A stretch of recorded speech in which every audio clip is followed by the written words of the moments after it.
Salut, j'espère que tu vas bien et bienvenue dans ce numéro 4 de vlog Objectif Liberté. Du coup, cette semaine, j'ai plus envie de te parler des conseils que je donnerai aux personnes qui souhaitent débuter à investir, notamment bourse ou crypto-monnaie, plutôt que te dire un peu ce que j'ai fait cette semaine. Je vais certainement te parler un peu plus de YouTube parce qu'il y a des nouveautés qui vont arriver, notamment au point de vue, voilà, accompagnement, formation, etc. Et je pense que c'est important pour te tenir au courant. Mais là, pour débuter cette vidéo, je vais surtout te dire les conseils que je donnerais à mes amis ou à de la famille qui débuteraient ou qui souhaiteraient débuter en bourse, parce qu'il y a des choses très importantes à comprendre et que pas beaucoup de monde parle, surtout de ces choses-là. Donc déjà, si tu n'as pas vu, je te mets juste ici, il y a une nouvelle vidéo, notamment à propos en fait de Trade Republic. Est-ce que c'est un bon courtier ou non, surtout par rapport à ton profil d'investisseur? Petit teaser, il ne correspond certainement pas à ce que tu recherches actuellement. Bref, va voir la vidéo, tu verras ce que j'entends par là. Mais donc pour commencer cette semaine, du coup on est mardi, j'ai envie de te dire un petit peu les conseils que je donnerais à une personne qui souhaite débuter à investir. Déjà forcément il faut avoir 18 ans pour investir, sauf si tes parents ouvrent un compte et qu'après tu le reprends, etc. Mais ça c'est plus complexe, mais si on va partir du principe qu'il faut 18 ans. Ensuite, il faut bien comprendre que tu ne vas pas te lancer sans avoir de connaissances, etc. Donc ça, c'est déjà la première étape.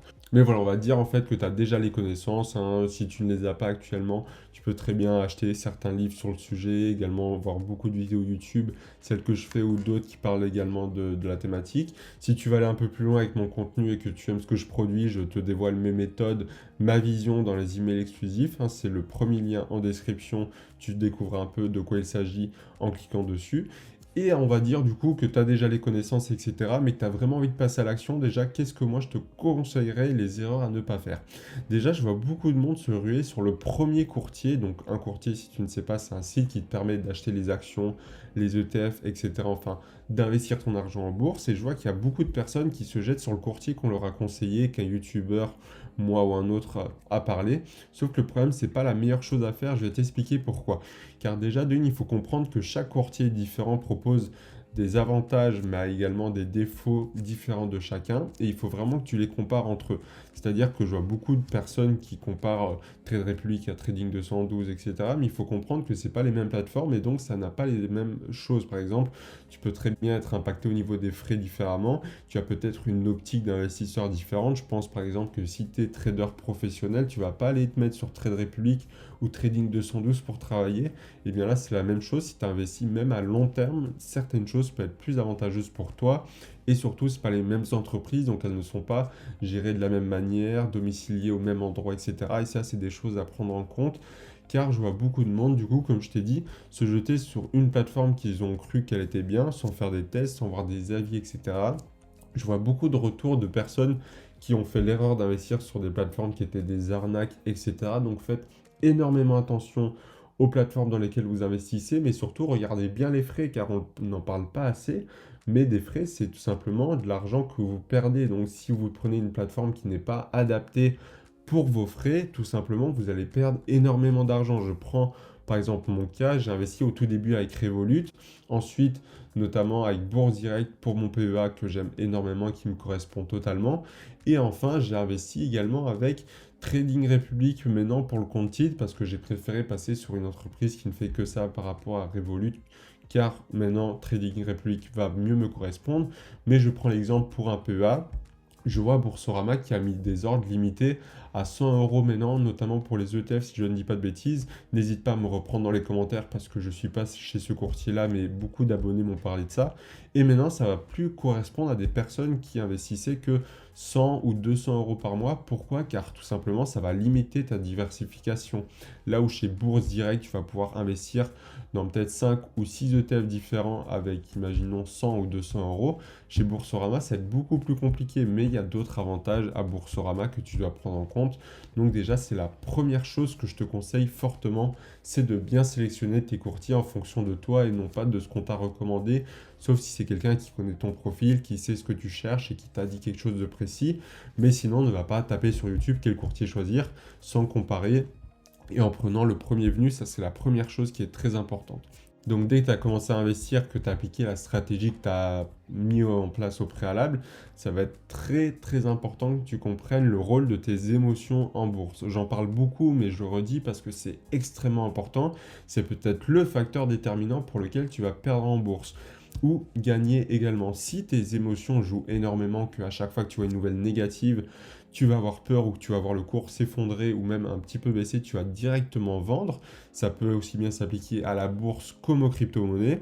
Eh bien, comprends de suite que tu risques de ne pas perdurer dans le temps. Car, en fait, au plus tes émotions vont rentrer au compte, au plus tu vas prendre des décisions irrationnelles. Et le gros problème avec ça, c'est que tu vas vendre au pire moment, acheter au pire moment avec, par exemple, le FOMO, Fear of Missing Out. C'est ce qu'on a vu et ce qu'on voit actuellement sur les NFT. Tout le monde se jette dessus parce qu'ils veulent prendre le train en marche, ne pas louper quelque chose. Mais le gros problème avec ça, c'est que c'est que des émotions. Fear of Missing Out, tu l'as compris, c'est qu'une personne psychologiquement a l'impression de perdre quelque chose et donc a peur de perdre de l'argent et ne veut pas louper ça. Donc c'est que des émotions qui rentrent en compte parce qu'ils n'ont pas la technicité de la chose, ils ne comprennent pas vraiment l'enjeu derrière. Ils y vont juste parce qu'ils veulent absolument ne pas rater cette opportunité.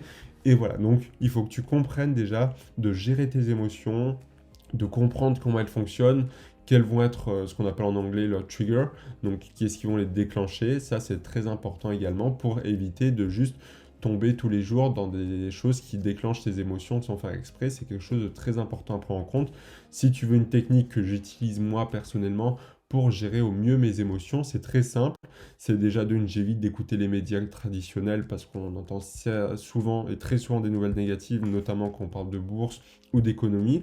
Deuxièmement, si tu veux vraiment suivre l'actualité, je la suis un petit peu quand même, il ne faut pas se leurrer de la bourse, plus des choses spécialisées type investing, Yahoo Finance, des choses comme ça, un peu plus spécialisées dans le domaine et qui vont te relater des informations véridiques sans faire des titres entre guillemets putaclic, même si ça reste leur business model malheureusement, mais j'évite un maximum.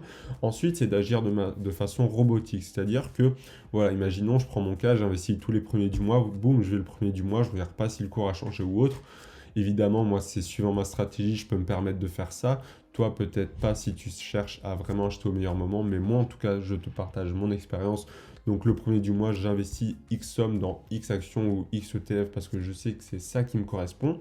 Mais ensuite, je vais également tout simplement ne plus regarder ce dans quoi j'investis parce que j'investis à long terme. Si aujourd'hui tu investis au jour ou au mois ou à la semaine, forcément tu vas être plus enclin à regarder ce qui se passe, si ça a monté, si ça a descendu. Moi j'investis dans les 30, 40 prochaines années, ce qui veut dire que si ça baisse pendant cette semaine, pendant le mois, pendant même l'année, tu vois, je n'aurai pas un gros impact là-dessus parce que je vise le très très long terme. D'ailleurs, c'est quelque chose que j'en ai parlé dans le dernier objectif liberté, c'est que ta vision doit être en accord avec ta stratégie. Qu'est-ce que j'entends par là? Si tu investis long terme, tu ne peux pas te permettre tout simplement d'investir par exemple 40 ans, mais d'avoir une vision court terme de day trader où tu veux avoir des gains directement et instantanément. Bref, je ne vais pas revenir là-dessus parce que j'en ai beaucoup parlé dans l'objectif liberté numéro 3. Si c'est quelque chose qui t'intéresse, je te mets ça également en petite fiche juste au-dessus. Mais voilà, du coup, ça c'était pour le point bourse et c'est des choses que je tiens à préciser. C'est très important si tu débutes la bourse à comprendre, car selon moi, trop peu de personnes portent d'importance aux courtiers, à leurs émotions, à leur stratégie, à leurs connaissances, mais également à la mise en place et à la manière robotique, comme j'appelle ça. Je te dis pas d'investir via des robots, hein, mais d'avoir un état robotique quand tu investis, c'est la meilleure chose à mettre en place selon moi. Voilà. Du coup, la dernière partie de ce vlog qui va être sur YouTube, tout simplement, ça va pas durer très longtemps. Il y a juste deux, trois choses que j'ai envie de parler avec toi, notamment au niveau des formations, parce que je compte en créer une pour la fin février, du coup. J'ai envie, du coup, d'aborder le thème des mini-formations, comme je t'ai dit auparavant. Je pense que c'est la meilleure chose à faire dans ce domaine, parce qu'on voit trop de grosses formations à 1000, 2000 euros, à t'apprendre tout, un peu tout, on essaie un peu de tout ingurgiter. Sauf que là, j'ai envie de faire des choses beaucoup plus digestes, parce que c'est un monde qui reste quand même assez opaque et complexe à comprendre, mais plus en mode des mini-formations, c'est-à-dire des formations entre, je dis une bêtise, 99 euros et 199 euros, où tu apprendras vraiment des thèmes précis que tu pourras appliquer directement. Là, par exemple, je pense que pour février, c'est pas sûr encore, mais c'est le plan que j'ai établi. Je compte faire une formation à propos de l'analyse d'actions, d'ETF, comment est-ce que moi j'analyse, comment est-ce que toi tu vas pouvoir analyser, même si tu es débutant, et c'est le but, et de voilà, vraiment comprendre l'essentiel de l'analyse sans que ça rentre trop dans le technique, sans que tu deviennes un trader, mais si tu investis sur le long terme pour bien choisir tes actions et tes ETF, c'est quelque chose qui est intéressant, je pense, à développer. Ça, je pense sortir cette formation-là en février, mais je compte en créer d'autres par l'avenir. Du coup, dans ces thèmes-là, en fait, créer des choses assez précises, par exemple, comment créer un portefeuille qui résiste aux crises, comment développer une stratégie pour performer dans les 40 prochaines années, comment développer une stratégie pour investir dans les pays émergents. Toutes des choses comme ça, assez précises, mais qui répondront à des besoins que beaucoup de personnes ont. Je pense que c'est la meilleure chose à faire, donc je vais essayer ça. Donc, si déjà de une t'aimerais te former un peu plus sur le sujet, parce que forcément les formations, ça sera mes connaissances directement que je vais t'apprendre. Voilà, c'est pas des choses que je vais évidemment mettre sur YouTube, hein, et comme tu le sais très bien, c'est des vidéos à la fois business et investissement, les vlogs, donc il faut bien vivre de quelque chose actuellement. Donc ce que je vais faire, je vais les partager surtout en priorité sur les emails exclusifs, parce qu'ils auront toujours la priorité selon moi, c'est mon audience la plus engagée. Donc ils auront déjà la formation en avance, mais en plus de ça, avec des réductions pendant une semaine que les autres n'auront pas. Donc si c'est vraiment des choses que tu aimerais approfondir, n'hésite pas à t'inscrire aux emails exclusifs, c'est le premier lien en description.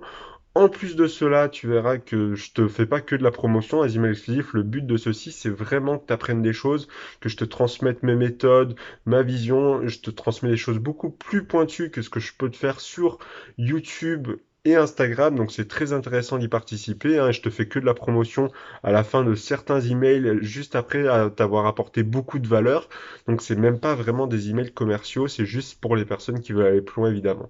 Mais d'ailleurs, à propos de YouTube maintenant et du contenu pur, notamment des vlogs, j'ai réfléchi et je me suis dit que comme je suis un investisseur à long terme sur YouTube, voilà, il n'y a pas des choses qui se passent tous les jours, hein. Je suis pas un day trader. Je vais pas dire, tiens, hier j'ai gagné X, j'ai perdu tant parce que telle entreprise a fait ça ou autre. Non, là, c'est beaucoup plus basique. Donc, je pense que les vlogs vont plus dériver vers des grandes pensées, des choses que je mets en place dans un domaine précis. Par exemple, un vlog portera peut-être sur la crypto-monnaie, un autre sur la bourse, etc. Toujours dans ma vision, dans mon ressenti. Il y aura évidemment des vlogs où je te parlerai d'actualité, hein, parce qu'il y a toujours des nouveautés, je découvre toujours des nouvelles choses, mais j'ai envie de te parler plus dans des vlogs de thématiques précises, peut-être également te développer certains points sur lesquels je travaille cette année, peut-être te développer certaines visions que j'ai à propos des choses, voilà, pour vraiment que tu t'imprègnes de ma vision, de comment je réfléchis, que tu comprennes moi comment je fonctionne de mon côté, voilà, plutôt que de te dire, voilà, cette semaine j'ai juste fait ça, j'ai investi dans X. Donc évidemment, s'il y a des changements de stratégie, je t'en parlerai, mais plus t'aborder des grandes visions que j'ai, des pensées que j'ai actuellement, etc. Je pense que ça peut être des choses très intéressantes à développer, plutôt que juste résumer ma semaine qui est assez basique. Donc je vais voir comment je vais tourner ça. Le but, c'est vraiment que voilà, il y ait toujours du nouveau contenu, que ça reste des vlogs pour te filmer mon parcours, mais qu'en même temps, il y a cette dimension de vision derrière, de mes réflexions, de ce que je suis en train de mettre en place pour atteindre mes objectifs, tout simplement. Voilà, on arrive à la fin de ce vlog, j'espère qu'il t'aura plu. Merci énormément à toi de suivre la chaîne, ça m'aide énormément, donc n'hésite pas à juste mettre ton meilleur like, ça m'aide énormément, moi en tant que petite chaîne à grossir, à t'abonner également si c'est du contenu qui t'intéresse, et on se dit à très bientôt dans la prochaine vidéo qui sort mercredi pour t'apprendre toujours plus de choses.